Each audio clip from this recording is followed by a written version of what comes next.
My namaskars to all my viewers and my esteemed guests.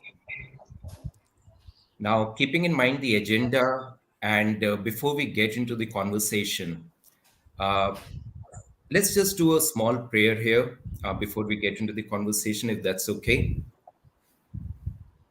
Om Asato Ma Sadgamaya Tamsor Ma Jyotirgamaya Mrityo Ma Amritam Gamaya Om Shanti Shanti Shanti. Om, lead us from the unreal to the real. Lead us from the darkness unto light. Lead us from death unto immortality. Om, peace, peace, peace. Welcome, everyone. Now, today I am so honored to have such wonderful human beings in front of me who truly knows the meaning of being human. I am talking about Siri and Sat Khalsa. Now, both of them honorary PhDs, MCC coach, NLP practitioners, master practitioners, creator of the Innermost Shift coaching framework, and through their organization, Alpha Star Academy of Excellence, they've been enabling the transformation journey across the globe for both coaches and coachees alike. And recently, they're also the joint author of two books, Best Truly and InterActional Excellence. Now, I really like the name of the second book, the way you have broken down interactional into interactional excellence. And I'm actually very keen to read this book, and I've already ordered my copy. So I'm just waiting eagerly for that one. Quickly about me, I'm your host, Coach Anish, an astrologer, legacy and agile coach, NLP practitioner, author, and career mentor. Now, I work with the leaders with a single purpose of transforming them into legend, and where I leverage the combined strength of Indian wisdom and Western rigor for a structured investigation. Now, that's all three of us. We are highly passionate and how we can leverage the Indian knowledge system for the benefit of one and all, and especially as we use coaching as a key enabler. And I believe that's for three of us the common meeting point. So, Sat and Sri Khalsa, enough of advertisement for three of us. I think it's time to tell the goods. So, how about we get into the subject? And the topic being the ancient Indian wisdom for transformational coaching. Now, before I do that, I'm actually tempted to take a small diversion here and with the permission of my audience, viewers, and my guest, because I personally believe this detour has a very deeper meaning for all of us. And Sri, I'm going to start with you, if that's okay. Now, I was listening to one of the previous episodes, and you were asked about the reason for wearing white clothes always. And I mean, I Um, loved your answer about the piece, about how it combines all the cover, all the different colors, and also about satsa that it brings out. The impurities also comes out. But my curiosity has always been around your name, Siri. mhm. Now, obviously, Apple has done a beautiful, wonderful job in spreading this word in every home. Right. And meaning of the Absolutely. word Siri, in the Scandinavian origin, it means a beautiful woman who leads Mhm, to victory. mhm, Or in Punjabi, it means supreme. Now, both the interpretation suits you to the hilt. That's my mhm. perspective. Thank you. But Thank you. now, how do you connect to your name? Mhm. And what role has it played in your life journey till date? I've observed that many times our name plays an important part in the search of our own true identity. So, Mhm, how does Siri as a name has played its part in the journey of the Siri as a person? mhm, mhm. I think it's a very beautiful question. I think it's an honor to get the name from your spiritual teacher. So I would like to Mhm. thank him definitely from the bottom of my heart. So when he gave the name, of course, that time we were in the process of learning, and he says, "Your name is Siri Guru Prakash Kaur Khalsa, and you change it." So I said, "Okay." He said, means change it. No questions asked. And it's a very beautiful way, the what you have asked a question. It's very, when we are taught meditation, when we are taught on how to really understand things or think about it. But one thing which also comes to my mind is, since you asked me, though I've not shared this with anybody ever, but then of course, sir has also told me many times that you should meditate on your name, because that name which has been given to you has a meaning, right? Right. When you say Siri Guru Prakash Kaur Khalsa, it's been a journey for me to connect to that primordial force, which is Siri, which you rightly said its different meanings. And when I go down south, they said Siri means a big smile, and somewhere Siri means a goddess. That means we always have an innate potential, that Shakti within us, which Right. can actually help us to, understand and take us from the darkness to light. So the Guru is within you. So if this Shakti helps you to connect to that part of Shiva, which is a Guru within you, then you can really understand that light, which is Prakash. And when you understand that light, you become a queen. And Kaur Wow. means a queen, right? And when you do that, then the journey has begun to reach Khalsa, which means moving towards purity. Correct. So many times I do think that why was this name given to me in my own self? But right now, when you asked a question, and I sometimes think about, okay, if I'm Siddhi Guru Prakash Kaur Khalsa, how is it going to help me? Believe it, it has given me all the energy as a coach, as a human being, to go an extra bit and a mile, whatever I can do for anybody in my life. It is irrespective of any relationship ever so. And that has been really one of my guiding force. And I connect to that energy very well. I have never felt that I cannot do anything in my life. I've never felt that. Only when I'm, sometimes when you're too much even burdened with the things, it might Hmm. happen for a few seconds, or it's how it's going to happen. But again, the energy rises. No, I think it can be done. Let's do it. Let's start it. So that kind of energy has always been there. And probably that is also one of the reasons I was also put across as, to help people in whatever way I can. And when it started as a coaching, I think that also makes a lot of sense, because that's all connection. That's the purpose and the connection, to help people to even grow and connect to that light within themselves. And if you can really do that, I think that's been a wonderful journey, and a wonderful, also a completion for all of us as a human being, because we're actually moving towards that light, right? So this name has been very beautifully given by my teacher, by my master. And it has really been inspiring for me as well, because sometimes I'm told, okay, I remember when I got this name, when Apple came with Siri, which you mentioned. So Mhm. one of my friends from New Zealand called me, says, Siri, go and sue them, they've taken your name, and you can earn so much amount of money.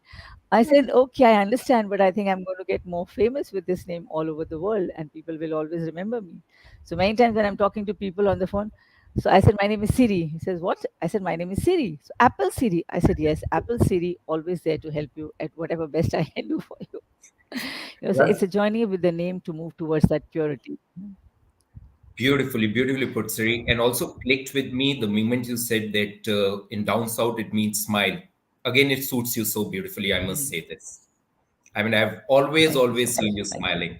Now, uh, it's bad manners to ask the same question to both the yes, but I'm gonna break the rule here. And Sat sir, I'm even more curious for you. Sat, which I understand means true, truth, or real existence. And it has figured uncountable times in our scriptures, including Upanishads. The prayer that we just did from Brihadaranyaka Upanishad, or even in Satyam. Mundak Upanishad, you have Satyamev Jayate Nandritam Satyen Pantha Vitato Devyana, or Satyam Jnanam Anantam Brahm, Taittiriya Upanishad. Bhagavad Gita, we have Nasato Vidyate Bhavo, Nabhavo Vidyate Sat, Japji Sahab, Ek Onkar Satnam. Now, same question to you. How have you connected with your name, and what part it has played, Satsar, in your life journey? So this is a kind of a mirror reflecting back onto me that how much truthful I had to become. And without connecting to the ultimate truth, there Mhm. is no salvation.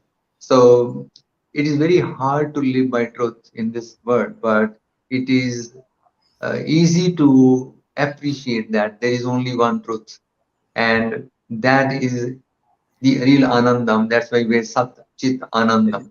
Okay. Correct. And we are all in a Puram, that means the Nagari, okay, Mm. which is a kind of illusion. And we are a visitor to this Nagari or a place. And let's transcend to that ultimate truth. So that is the only message that I continuously get to myself. And I believe that I have, I can say that I have succeeded in remaining in the anandam state deep within me, somehow or the other. And I think that there's a grace of that only Sat, the only truth, the only one, the only ultimate, and the whole ancient wisdom of India only relies on one truth, and rest all is just thoughts, transitory. And this is a very big message, and it makes the everyday's transaction from a detached perspective that it will just pass. Okay. So that's how I believe that it changes the chemistry, and I'm just going through the same change. That's my answer to it. Yeah, so wonderfully put. When you were talking about the Nagri, I was remembered of the famous saying from Shankara, Brahm Satya Jagat Mithya Jeev Brahmev Napara. And it's so beautifully put here. Now, you also talked about, you mentioned about the ancient Indian wisdom.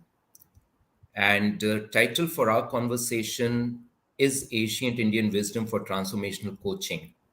Now, this question is to both of you. Any of you can pick it up. Because when I saw first read this title, Ancient Indian Wisdom for Transformational Coaching, and I looked at the three words, Ancient Indian Wisdom. Now, that got me wondering, can wisdom be really ancient? Is wisdom not timeless? I do understand knowledge can be ancient, medieval, present, but wisdom, is it really a function of time? And can we really put words like ancient or modern before it? What's your thoughts?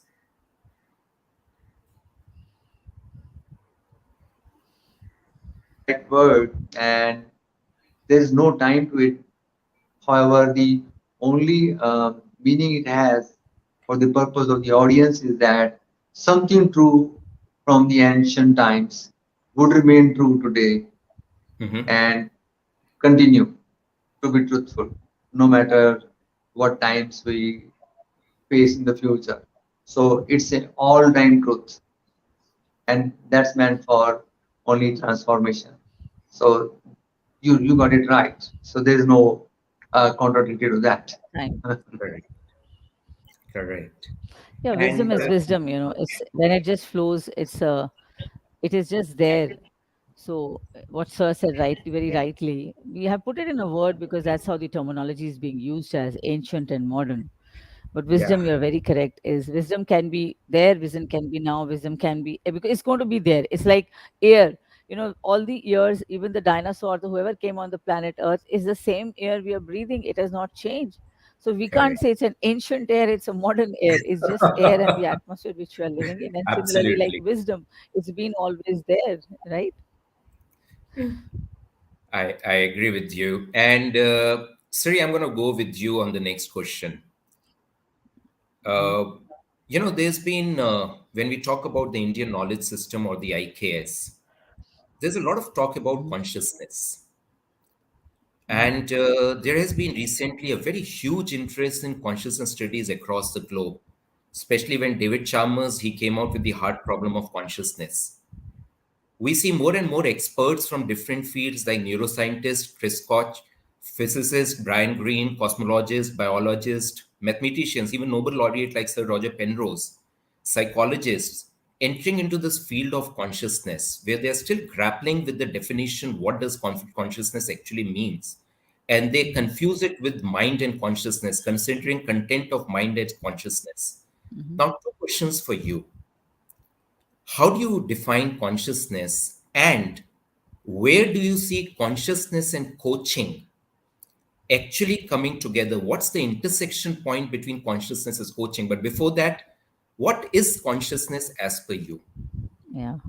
A very good question, I think. And you mentioned that all these people who are scientists, who are researchers, they have not explained it. And you're asking me to explain a word consciousness, which is a vast word. It's In like short, asking, in see, short, just in a short, what do you can believe? you explain what is sky? Can you explain what is sky? We cannot Hmm. explain it. Our eyes can see blue, the color, but actually, is it blue? We are not even aware of it. We don't even know it, right? Okay. The moment you go up above the clouds, you don't see blue. You see different colors. You see black, right? Okay. So it's a very vast word. You're very correct, and very difficult to explain. In my terminology, what I have understood, consciousness mean is the kind of presence you are carrying forward, Hmm. right? It's a kind of it's very difficult to put in words, but then some kind of an aura or your presence when we're talking of coaching context. So let me come to the coaching context first, and Sure, then we see in a bigger paradigm. So sure. when we talk of a coaching consciousness or coaching presence, it means somewhere you are in your own centeredness. You are being non-judgmental as a coach, as an awakener. I'm talking of the consciousness Okay, in that terminology. And also, when you're creating an environment where people can just open up and trust you, and they can just talk everything to you, and they know, if I talk to this person as a coach, or who's my awakener, whatever you may call it as, this is not going to go anywhere, and I can actually empty my every mind thought, which I cannot do it everywhere. That can only happen if you have that awareness of you being also a human being who has a lot of hmm, experiences of life, yet being non-judgmental that what the other person is going through, shutting your own experiences of life and not talking about it, but just giving an enough space, a ground for the person to walk, for the person to play, for the person to cry, for the person to laugh, for the person to do anything in that field what is available to you. So consciousness definitely is not about just the mind and not about the thoughts. So we are living in a consciousness. I remember just going a little bit back about the ancient wisdom time when I was hmm, with a spiritual teacher. He says 2012 is the time when the whole consciousness of the earth changed, because there was a shift in the axis of earth, and he said it's an Aquarian age which is coming. Earlier we were ruled by numbers and all the kind of stuff. He says now the consciousness would be about people already having the knowledge, and they would look for experience. So imagine now how much knowledge we have through the Google and through other medium, but people lack experience. So when the consciousness shifts, it's the whole mind is one aspect of it as a human being, but it's the whole environment, it's the whole mental thought process which has changed. And I was also talking, and I did not talk, but I was just I we were just discussing, and then sir also mentioned about another saint and sage of today's world, Siri sir. And he says, he mentioned that earlier, about 10, 12 years back, when people approached me, they would hmm. say, they would ask me, how do I buy a house, how do I increase my profits, how do I do this? And he says, today I'm surprised when the people and youngsters are coming to me, they're asking, sir, how do I spiritually uplift, how do I get that peace within myself which I'm not getting? So that is a whole consciousness shift, when the entire minds of human being are shifting and taking a turn, because something has changed in the environment. We don't know what it is. We don't understand that because we cannot see with the eye, and nor does a scientist can see it. How come? Just imagine, between 12, 15 years back, people were not into the line of connecting to their own spirit. They were more Hmm. about numbers, game, more about house, more about car, more about everything. But suddenly now the things have changed. Who has done it? Nobody has put something in your mind. The whole ancient Indian wisdom, according to my understanding, is already inbuilt in the Indian genes. You may know it or you may not know it, that is immaterial. Because the moment, if you talk about Gita, but even if I have not read Gita to the level what you have, as right, but still I will understand the concept. I will have no questions, right? Like the way which a normal other people would have it. So Sure. somewhere we already have that in our consciousness built as a part of our DNA, right? So for me, consciousness is a big thing. It's like a sky. You cannot explain the sky. So similarly, you cannot. It's like a sky all around. Living in that consciousness, right? So I don't know if Siri, it that was so answers the question. fantastic. Yeah, it was so fantastic just observing you, the way the expressions are coming on your face when you were talking about consciousness. I was totally mesmerized with that. It's something seems to be pretty close to your heart. when we started talking about consciousness. And I see a very gentle smile coming on Satsa's face. And Satsa, not more than a minute, I'm going to give it to you here with your permission.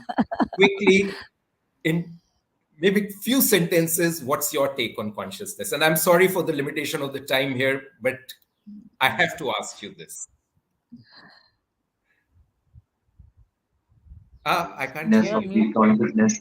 Okay, Yeah. and I can only add one thing, that it's like Chetana. So it will translate into that Chetana, and from Achetan to Chetan.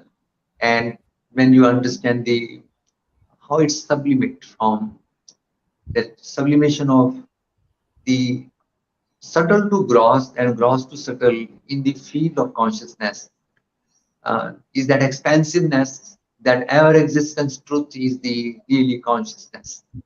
That's what is the ultimate word to it, and nothing else Yeah. is. Okay, everything originates from that, from akal to kal and kal to akal. Okay, it unfolds, and that's consciousness. So that intelligent existence, which is there, ever there, and from that intelligence the everything is unfolding and folding back. So that's consciousness. Lovely, lovely. You know what? With your permission, I'm going to change the track here. Otherwise, it will become too heavy for such a short conversation. So, uh, this time over to you, Satsa. You would have heard the famous saying that a great leader is also a great philosopher. So, in the ancient times, we have seen a real philosopher was actually addressed as a kavi, a poet. So, whether it is Nanak, whether it is Vyas, Shantidev, Nagarjun, they all were poet philosophers, which made them into a great leader and a legend. Now, what do you believe a coach can learn from our past poet philosophers? Or, in other words, what skills of the ancient great poet philosophers that a coach should today imbibe for him or her to really do justice for being called a coach?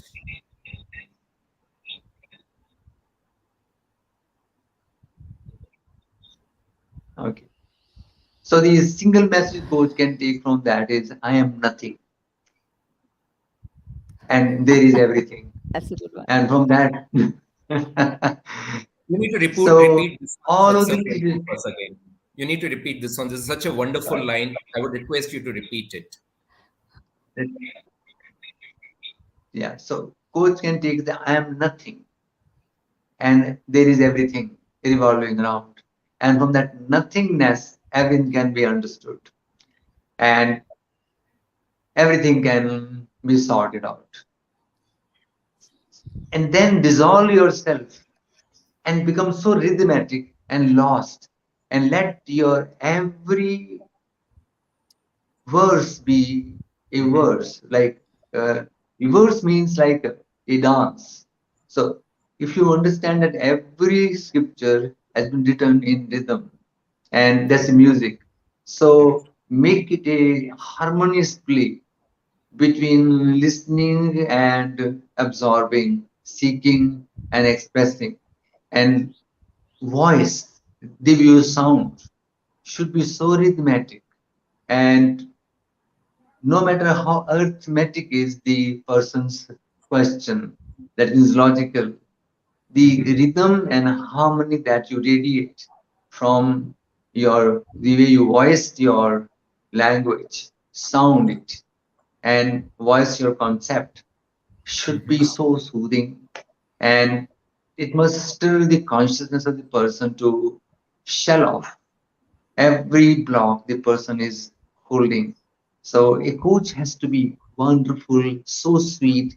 Itna meetha is so sweet that when you interact, it should bring so much of sweetness, elixir in your whole mouth.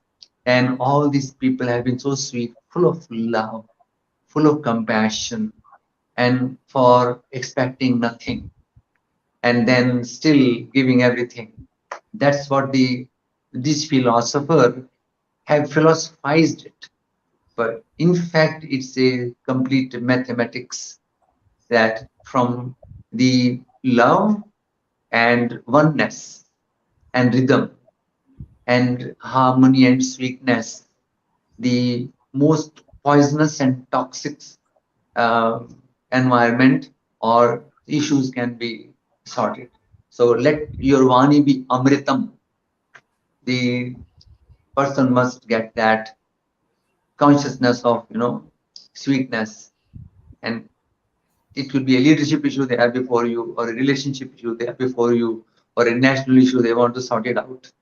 Let the elixir from their own crown drop into their whole neurology and purifies them, and from that sweetness they change the paradigm to sort the things out. So Vani, let the Vani be Amrit Vani.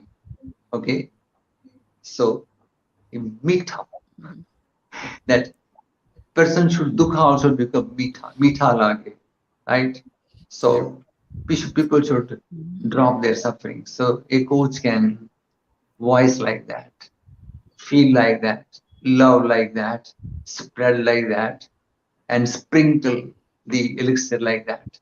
So that's my understanding here from Rumi and all those people.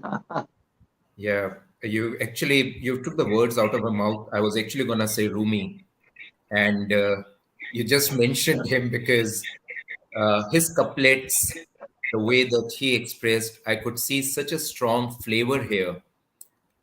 What you just said reminded me of both Buddha Shunyam and Shankara Purnam, emptiness, completeness, and Rumi's couplets here. So, and I must acknowledge here the beautiful way that you have structured this together. I think that's what makes you a master coach, in my opinion, Satsa. Okay, now I think we have a push. We have a time for one more question here. And Siri, I'm going to go with you this time, with your permission Mhm. here. Mhm. You know, we've talked about this word wisdom, and also in our title, we've got the word wisdom here. Now, what's your view? What does the wisdom really do in person's life? In other words, if I look at the Abrahamic religion, they talk about the scriptures being as a revelation texts. And whereas in many of the ancient Indian scriptures, we talk them about as a text for realization. And also, I have seen a combination of revelation leading to realization, leading to transformation. Thus, different structures, processes I have come across. But with all these words aside, if we keep these words away, what really is meant by wisdom? What's your view here? So I think, see, wisdom, according to me. So let me talk about that. We have knowledge which you can gain from the outside world as an information to you, right? But wisdom is which kind of, which is coming from your own true self, which is like a guiding force. So if I have, even I've read the scriptures, and in fact all these scriptures, when we talk about from the Upanishads and the Vedas, they were written by those saints, sages. And even when Guru Nanak Dev Ji talked about, and he sang so much about the praise of Lord, and whatever he talked, how to live and how to do that, it was not something which they had written out of, a scientific, proof. It Right. was just flown to them through that power, or through the god, or whomever you want to call it as, which made them, it was just like kind of flowing through you, and it flowed through them, and that's why they wrote all those scriptures. So even if I'm today reading my own scripture, or I'm reading, for that matter, I'm really fascinated by, the Yog Vashishta Gita, which I remember when we were going in train many years back, somebody gave us in the train, and we were talking to him, and he said, okay, why don't you read this? It's a different way of living together. And I was very, because I read very less, to be honest, and sir reads more. So I said, you read and you tell me, and I've read. So when we talked about that, it was such a beautiful way of understanding how the things will be, how you're doing what you're doing, how within the realm of your work, how can you be detached. Now, I know this as a knowledge, but if I apply this knowledge to myself from my true being, That is what I call is a wisdom for a normal human being. Wisdom is again a very big word. So Yeah. wisdom comes from the wise people. Wisdom also comes from you. So when I'm behaving in a certain manner, my wise self knows that is it good or not? What am I doing? Is my action good or not? And we know it all. You cannot deny their internal self. You can deny the outer world, but you cannot deny your internal self. So, according to me, wisdom in a normal layman language for a normal human being like us is when you are doing your actions, where is it coming from? And Okay. if I'm going to speak like this, it's going to hurt the ego of the other. So I should be wise enough not to react in that way. But of course, I'm again, we are all creatures of our own behaviors and responses and learnings, and we do not know how to come out of it. So we do not become wise that time. That wisdom is lying inside as dormant, not being used. Wise, you are wise enough to understand that if today I am doing this, is it leading me to the next level or is it bringing me down? Whether it is a relationship, whether it is your own self, whether it is your career, whether it is your children, your profession, your peer to peer, when you're handling people, it could be just anything inside you. There is Yeah. definitely a voice which does come from you. That's a wise voice. And the wisdom is to use that wiseness inside you for your normal day to day living. If you're not doing it, then we are not wise. Then we are like, okay, we have the wisdom, let it put it in a box and keep it locked forever and let us do what we are doing. Right. So that is from the perspective of a human being, how a normal person can really live to do it. And as a coach, when we talk about, so I'm just going to put it as a transformational coaching, this Yeah. word wisdom is about being centered in yourself, being in that calm, serene state, yet having that curiosity with your wisdom, with your wiseness guiding you, that how do I create a space which is safe for the person to talk about everything, and allowing the person to emerge with the problems, and also allowing the person to really emerge with the resources and how to find the solution from within themselves, right? So for me, it's a word which can be actually practically used, provided we know we are aware of it, and that's wisdom again. Right? I Awesome. might know it, but if I'm not doing it, then obviously we are not using our wisdom. It's just lying as it is. Yeah. You've reminded me of when you were saying this, there is a wise way of living and there is an otherwise way of living. Maybe that's where the gap is bridged by wisdom. And it just struck me right now when we were conversing. So, uh, I And I the think the also one more thing, I just want to add one more thing once you said this. If Mhm. you have, see, we all have awareness of the wisdom. It's not that we do not have it. We might not have read the scriptures, that's okay, because sometimes they are too tedious to read and you don't have the time to read it. But wisdom also awakens your own internal awareness. If I have understood from any scripture, even from you today, like you said, either we are living with wisdom or we're living anotherwise. That's a very beautiful sentence. And even if with this sentence I understand and I become aware, am I wise enough to do this or am I just doing it otherwise? Only this much, and that's a piece of wisdom. But how do I apply it? Now it's coming as information, but the moment I apply it in myself, in my own self, I think I get more awakened to my own thoughts, my own thinking, my own deeds, my own action, my own behaviors and responses, what I'm doing. And that's how the wisdom can actually be used in your life. Yeah. Vivekananda said Vedant in action, and I believe the way my biggest takeaway from what you said, Siri, is what coach does. It's wisdom in action. He allows his coachees to put wisdom in action. That's what I see the transformational coaching, what you're referring to, Siri. Again, wonderfully put. And I think we are out of our time here. I could have gone on and on with this conversation, but I think for the sake of the time, Yeah. I will close this today's conversation. I should not call the last words, but still, Siri, anything that you want to say before we close the conversation for now? Any one of I you. think everything has been said. So let's take the other, otherwise, the other. Okay. Okay. Again, my gratitude to both of you and for my listeners here. And this has been, I enjoyed it thoroughly, this conversation. I really had fun today. So, and but again, thanks a lot, Satsa, Sri ma'am, and Thank you. Thank you. let's continue our interaction. So, namaskars to all of you. Thank you very much. Thank you. Namaskar. Thank you. Thank You you so brought a much. lot of vibrancy for the audience and they will remember it. Anish, thank you. Thank you. All credit to you, sir. Thank you.